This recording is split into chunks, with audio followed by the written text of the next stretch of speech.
Jesus talked about money more than he talked about heaven, more than hell, more than prayer, even more than faith.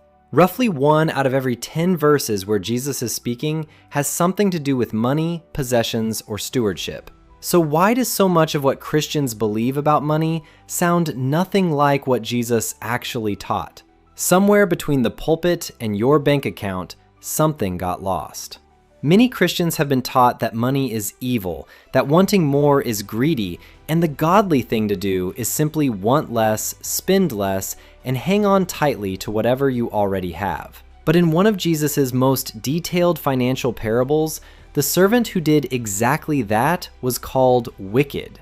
That should make every Christian stop and think, because by the end of this video, you'll see the parable of the talents not as a lesson about spiritual gifts, but as a powerful financial principle revealing what God expects you to do with every resource He's entrusted to you. All right, let's go straight to the text. Matthew 25 begins with a master going on a journey. Before leaving, he entrusts his property to 3 servants. One receives 5 talents, another 2, and another 1, each according to his ability. Now here's a common misunderstanding. When we hear the word talent, we think of a skill or natural ability. But that's not what Jesus' audience would have heard. A single talent was worth roughly 20 years' wages for an ordinary laborer.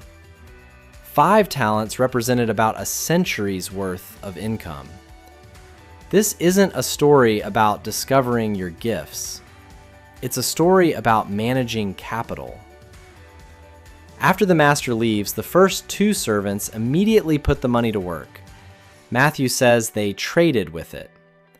They took what had been entrusted to them, accepted the risk, and doubled it. When the master returned, he said, "Well done, good and faithful servant. You have been faithful over a few things. I will make you ruler over many things." Then the 3rd servant steps forward. His explanation is simple. "I was afraid, so I hid your talent in the ground." He didn't lose the money. He gave back exactly what he'd been given. And that's the shocking part. The master doesn't call him careless or irresponsible. He calls him wicked. Why? Because in God's economy, preserving resources isn't the goal. Faithful stewardship requires deployment. The servant's fear kept him from using what had been entrusted to him.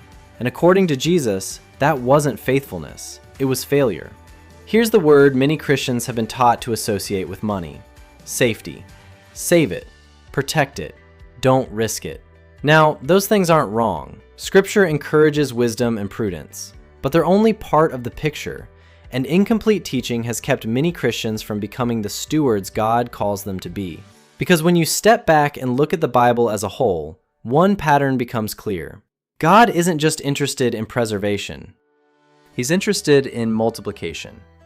The very first command God gave humanity in Genesis was, "Be fruitful and multiply." Then listen to Deuteronomy 8:18. "Remember the Lord your God, for it is He who gives you the ability to produce wealth." Notice the emphasis. Not simply to protect wealth, but to produce it. Throughout Scripture, whenever God entrusts something to someone, the question isn't, "Did you keep it exactly as I gave it to you?" The question is, what did it become? Did it bear fruit? Did it grow? Did you use what I entrusted to you? That's why the parable of the talents changes once you understand the master's heart. The faithful servants weren't praised simply because they worked hard. They were praised because they knew what had been entrusted to them was meant to produce more. That's biblical stewardship, taking what God has entrusted to you and using it wisely so it can multiply for His purposes. Now go back to what the 3rd servant actually said. "I was afraid." Fear drove him to bury the talent. And fear still sounds familiar today. It says, "I can't invest right now. What if I lose everything?" Or, "I'll start that business when things are more stable." Maybe it's, "I'll just keep saving until I have enough." Sometimes it even sounds spiritual. I don't want to be greedy. Now, there are seasons when waiting is wise. Caution has its place. But fear has a way of disguising itself as wisdom. It makes preservation sound like prudence, and inaction sound like patience. Then the servant reveals something even deeper. He says, "I knew you were a hard man." That wasn't just an excuse. It revealed how he saw his master. He believed his master was harsh and impossible to please, and that distorted view shaped every financial decision he made.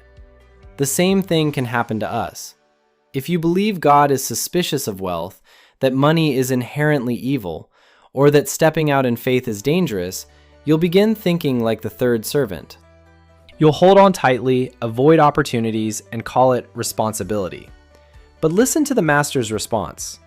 "You ought to have invested my money with the bankers, and at my coming I would have received my own with interest." Notice, he wasn't demanding extraordinary returns. Even the most conservative investment would have been better than burying it. God isn't looking for perfect results. He's looking for faithful action with what he's entrusted to you. And here's what's really interesting. The parable of the talents isn't a one-off story. The same principle appears throughout Jesus' teaching on money. Take Luke 16. Jesus tells the story of the dishonest manager, whereby a man who uses the resources still under his control to prepare for the future. Jesus doesn't commend his morality, he commends his shrewdness. He says, "The sons of this world are more shrewd in dealing with their own generation than the sons of light." In other words, people of the world often understand how to use resources strategically better than God's own people. Then in Luke 19, Jesus tells the parable of the 10 minas. Before leaving, the nobleman gives each servant 1 mina and gives a simple command: "Put this money to work until I come back." The servant who multiplied his mina was rewarded with greater responsibility, but the servant who did nothing lost even what he had. Jesus then says, "To everyone who has, more will be given, but from the one who has not, even what he has will be taken away." Multiplication isn't presented as an optional ideal. It's a kingdom principle.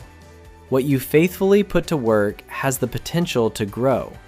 What you keep buried eventually loses its purpose. And here's the pattern that's easy to miss. The master's anger is never directed at failure. It's directed at inaction. The servants who doubled 5 talents and 2 talents received the exact same reward. God doesn't measure faithfulness by the size of the return, but by faithfully using what he's already placed in your hands. Now, if you've been taught that faithfulness simply means keeping your money safe, this part might feel a little uncomfortable, and that's okay. Sometimes discomfort is what you feel when a long-held belief is being challenged. Because once you shift from a preservation mindset to a multiplication mindset, the questions you ask completely change. Instead of asking, "How do I protect what I have?" you begin asking, "What is God calling this to become?" Instead of seeing your paycheck as the finish line, you start seeing it as a seed. And seeds weren't designed to stay in the barn. They were designed to be planted. That's what biblical stewardship looks like. You stop waiting until you finally feel ready and begin faithfully using what God has already entrusted to you. Think about the parable. The master didn't tell his servants to take their time and wait until they felt confident. He entrusted them with resources, and then he left. The season of stewardship began the moment those resources were placed in their hands. So let me leave you with one question. What in your life is still buried? Is it money? A skill you've never developed? Knowledge you've never shared? A business idea you've been afraid to pursue? A relationship you've never invested in? What has fear convinced you to bury while calling it wisdom? So let's bring this all together. Jesus talked about money more than almost anything else because money is never just about money. It represents trust, time, and the resources God places in our hands to be used for his purposes. The parable of the talents isn't a warning for wicked people. It's a mirror for faithful people who may have confused fear with faithfulness. The third servant wasn't lazy. He was afraid. And because of that fear, he gave God back exactly what he'd been given, nothing more. Jesus called that unacceptable. From the first command in Genesis to the final accounting in Matthew 25, the pattern is the same. God entrusts resources to his people to be put to work, bear fruit, and multiply for his kingdom. And here's the good news. The master has not yet returned. It's not too late to take whatever fear has kept buried and faithfully put it to work. Matthew 25:21 can still be true of your life. Well done, good and faithful servant. So don't spend your life protecting what God intended to be planted. Be faithful with what he's entrusted to you and trust him to bring the increase.